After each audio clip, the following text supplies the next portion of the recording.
మరణం తర్వాత 13 రోజులు ఆత్మకి నరకం. మనం గత ఎపిసోడ్‌లో చూసాం.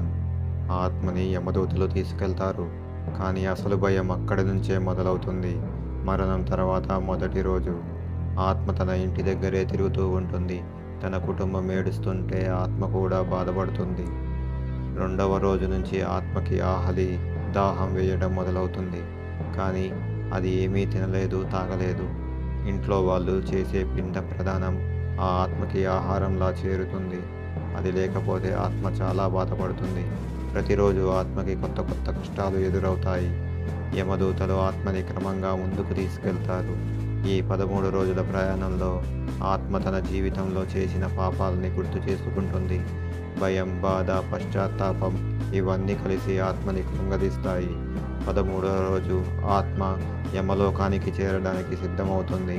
అక్కడ తనకు ఎదురయ్యేది ఏమిటో ఇంకా భయంకరంగా ఉంటుంది.